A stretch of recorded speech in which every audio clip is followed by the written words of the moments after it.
So, the Saints Row franchise. It's a little dead right now, isn't it? I mean, besides the third game being re-released twice, first for the Switch, which everyone loved, and secondly a remaster for current-gen consoles. That did capture the same chaotic energy as the original, while also somehow being riddled with more glitches than your mum. But other than that, there hasn't really been a new game in the Saints Row franchise since Gat Out of Hell, which was received moderately well, I guess. Although when it comes to the real downfall of the series, more or less everyone points towards Saints Row 4. A game so controversial, Australia refused to let it enter their country for fear it would offend their sensitive citizens.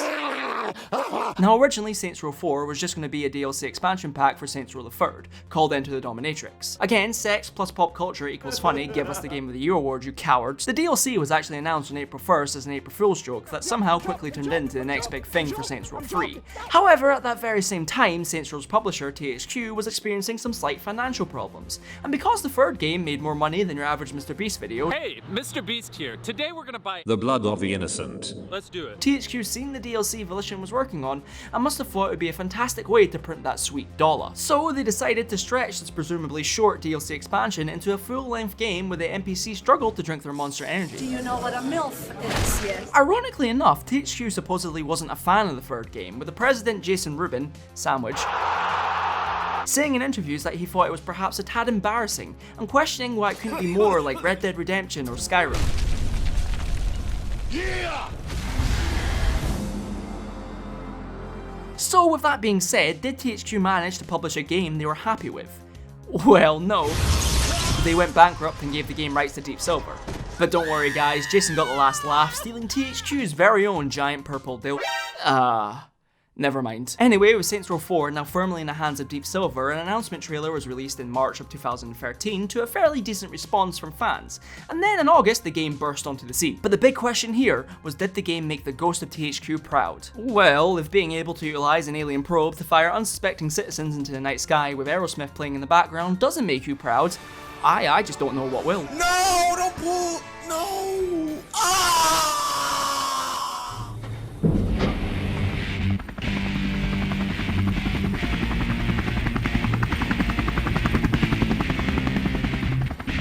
The game begins with you, Pierce and Shaundi assisting MI6 in taking down Cyrus Temple, who since the last game has gone rogue, been evicted from the military and now wants to nuke beautiful America. And to think this could all been avoided if Cyrus simply stopped playing those violent video games. Oh, and I should probably mention that if you pick the bad ending in Saints Row the 3rd, where Shaundi and Cyrus, die, well, the game doesn't care and just acts like it never happened. What's that? You want your choices to actually matter? Get out of here and go play Until Dawn instead. Eventually you meet up with your MI6 contact, Asha Odekar. With her, you subtly enter Cyrus's base, fighting dozens of stereotypical terrorists, making it very clear this game takes heavy inspiration from the Call of Duty franchise. That's not a joke either, they literally parody the whole slow motion breaking into a room scene, which has become an integral part of the Call of Duty formula. After you finish humanely fighting these terrorists, you find Cyrus and chase after him, eventually catching up with him and partaking in a quick time event, which of course is adored by everyone. You tussle around for approximately 5 seconds until Cyrus pulls a knife right out of his back. Come here, you hoodlum! My weakness, it's small knives. And before you know it, he shanks you right in the stomach. However, luckily your stomach is filled to the brim with Monster Energy drink, which simply dissolves the knife, allowing you to fight back until you grab a gun and shoot Cyrus, sending him falling back into a conveniently placed pit of lava. Unfortunately though, Cyrus must have had a kill streak and manages to set off the nuke, meaning you make the logical decision to leap onto the thing and just start tearing random pieces out. $19 Fortnite card. At this point, the game also tries to bait you into thinking you're gonna die by heroically sacrificing yourself, with all the characters saying their emotional final goodbyes.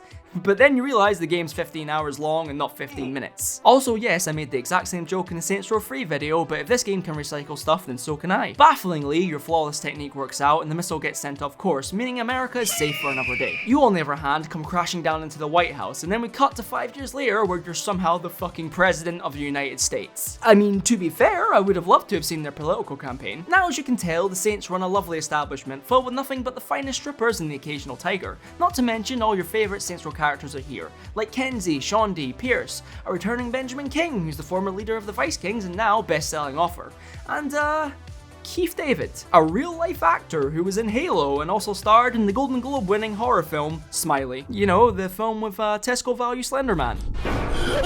Fun fact, apparently Smiley was so horrifying that it erased one of its actors from history.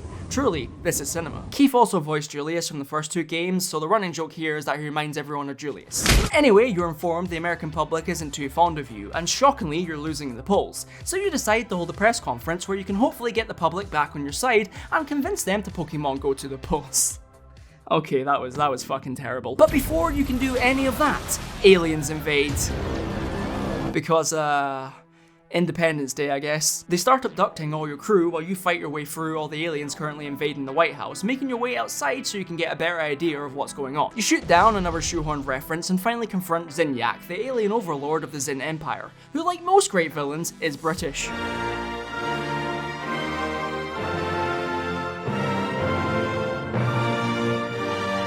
You fight around for a few minutes until Zinyak utilizes the devastating act of teleporting to then headbutt you so hard you wake up in WandaVision. Now obviously you kinda notice very quickly that something isn't quite right here, besides how delicious these pancakes are. Through Kenzie somehow managing to get in contact with you, you learn you're in a simulation built by Zinyak.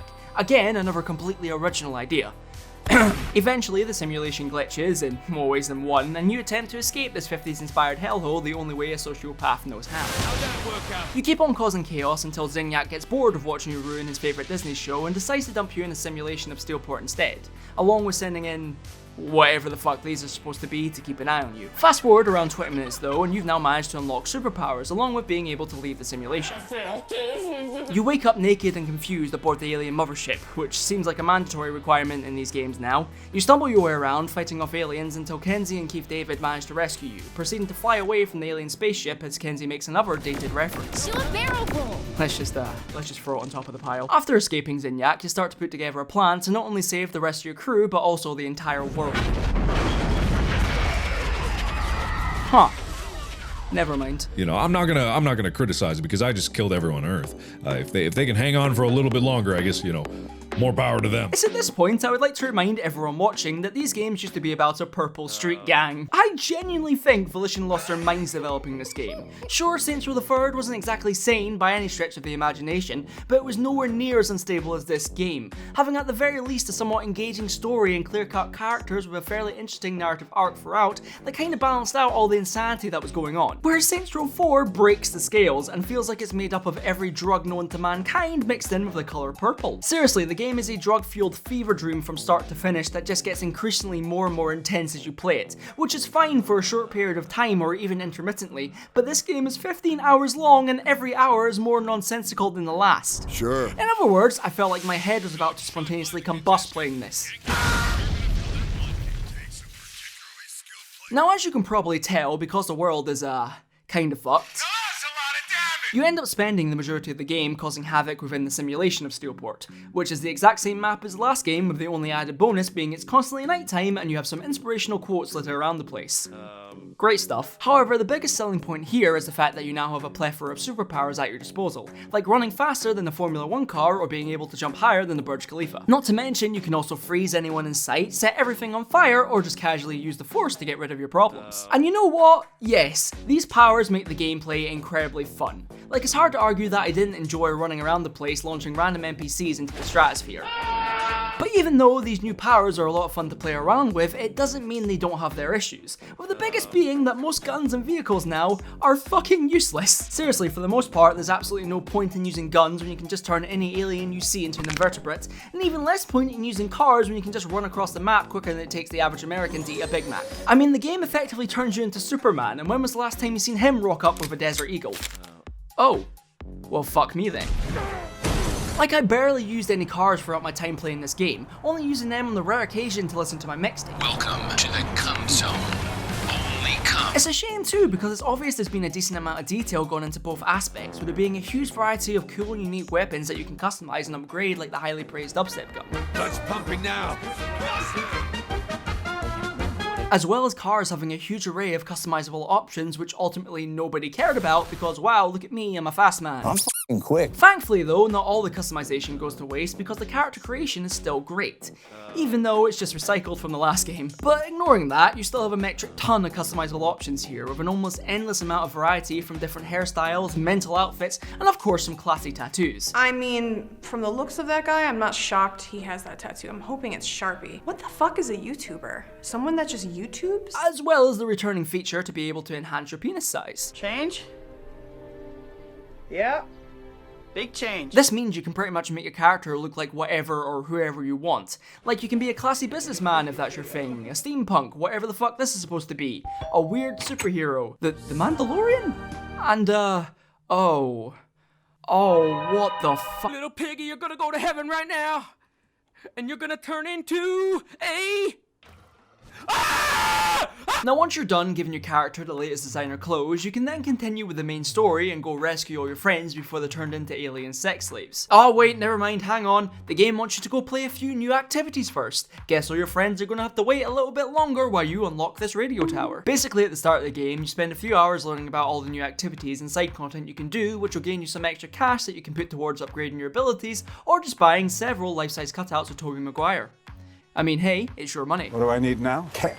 Lots of it. And to be honest, again, I think some of these activities are actually quite good additions to the game. Don't get me wrong, they're not all good, like this one is just a simple race from checkpoint to checkpoint, and for some reason to unlock a store now, you have to play a hacking minigame that would challenge even the highest of IQs.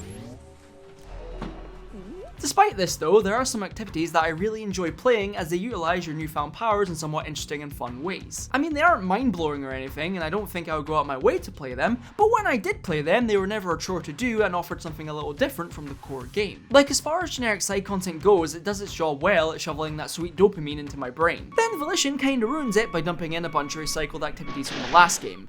You know, I'm starting to notice a theme here. Now, to be fair, they aren't mandatory, the game doesn't put a gun to your head and force you to play them, and yes, insurance fraud is still decent with its ridiculousness only being enhanced by your superpowers. But then you have like 4 different kinds of mayhem missions to do, which all feel a little redundant now. Like in the last game, this activity actually offered something a little different, giving you tanks and infinite ammo to play around with, being able to cause a whole new level of destruction. However, here, mayhem doesn't offer anything new. Like, it's just the exact same stuff as before, with no real improvements, and it's nowhere near as fun to play because, well, you're pretty much a demigod in this game from the start, so why would I bother using a tank when I could just simply pick it up with my mind and throw it into the nearest Tesco? Gang operations are still a thing in this game and are now incredibly easy because much like my ex-girlfriend, you can just rip anyone's heart out within 10 nanoseconds. Actually, come to think of it, the entire game is pretty easy because of how overpowered you are from the outset. There's absolutely no challenge here, regardless of whether it's a side mission or the final boss fight. Like, I never once had to call my homies for backup during my entire time playing this game. Which might have been a blessing in disguise now that I think about it. In fact, this game is so easy, I'm willing to bet I could leave it with my dog while I go make a lovely cup of tea, and come back to find he's beat the entire game as well as gotten his PhD in psychology.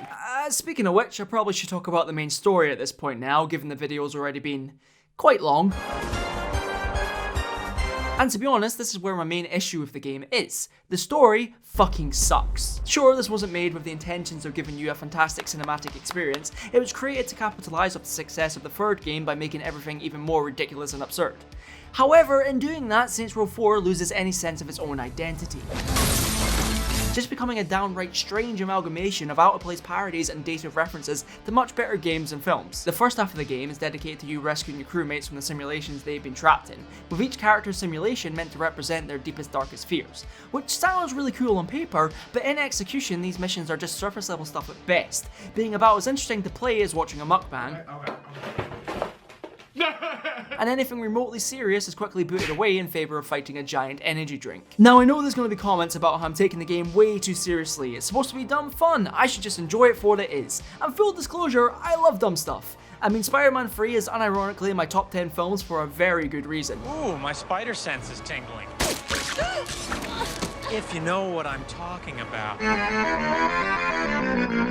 But at the very least, you need some substance that will keep me engaged with the story and make me care about the characters. But here, there's absolutely nothing to sink my teeth into apart from a funny reference or bad joke. He's making me watch David Dobrik apology videos! I mean, the game does highlight each character's big fear clearly and in creative ways, like how Pierce is afraid of energy drinks and Shonda hates herself, very relatable, but I just feel like they aren't explored nearly enough and leave a lot to be desired. Although, looking past that, you can have sex with everyone now. Kinsey, you wanna fuck?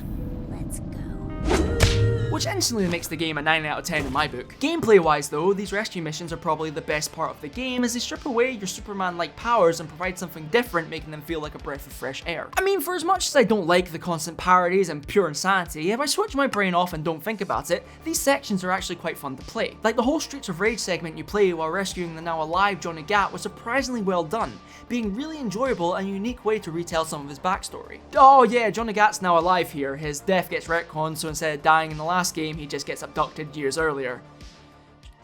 Sure, whatever, I don't care. Then after you gather all your friends, you spend the second half of the game figuring out how you're going to kill Zinyak and hopefully bring back the Earth. And at this point, the game transforms from mindless fun into something outstandingly repetitive as most missions just become a blur of shooting aliens, blowing stuff up, and running into invisible walls.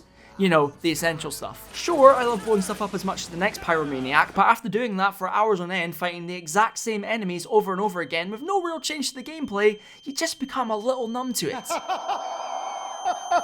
The writers must have given up at this point too, because stuff just doesn't make any sense whatsoever. Like Keith David suddenly turns heel and betrays you because Zinyak says, yeah bro, I can definitely bring back the Earth, honest. So Keith agrees to presumably have you killed until he's like, maybe this isn't a good idea. So he saves you, then runs off, only to be found minutes later being beaten up by Roddy Piper. Because everyone playing this will understand that obscure movie reference. I have come here to chew bubblegum and kick ass. And I'm all out of bubblegum. How it feels to chew 5 gum. Past the halfway point, the game just absolutely drags until it ends with you destroying the Steelport simulation and taking on Zinyak in an admittedly decent boss fight, eventually defeating him and doing the sensible thing of tearing his head off. Go with a bang. Go with a whimper. Wow, rest in peace Zinyak. You're a funny antagonist, but much like the rest of this game, heavily undercooked. That is fucking disgusting. You then become the new Zin Overlord, but sadly find out there's no way to bring back the Earth. And now with that knowledge that over 7 billion people are permanently dead, and you'll never get to see your friends like Oleg, Viola, and that one guy who speaks completely in autotune, you do the most respectful thing you possibly can do. And have a dance party!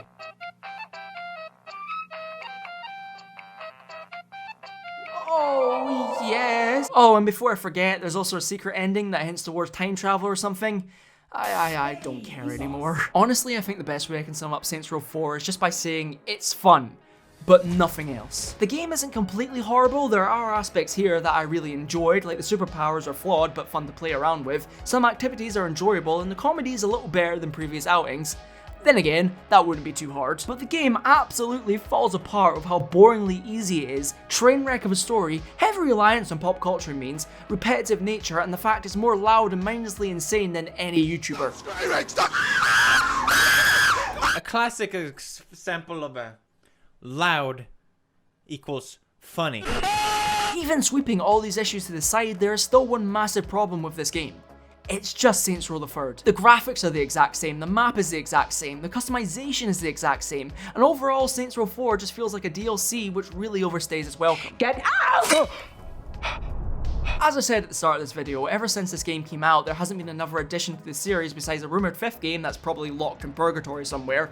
And no, I'm not counting Gas Out of Hell or Agents of Mayhem, back down the pit you go. The series has effectively been put on ice for around 8 years now, and I think that's because Saints Row 4 really alienated the fanbase.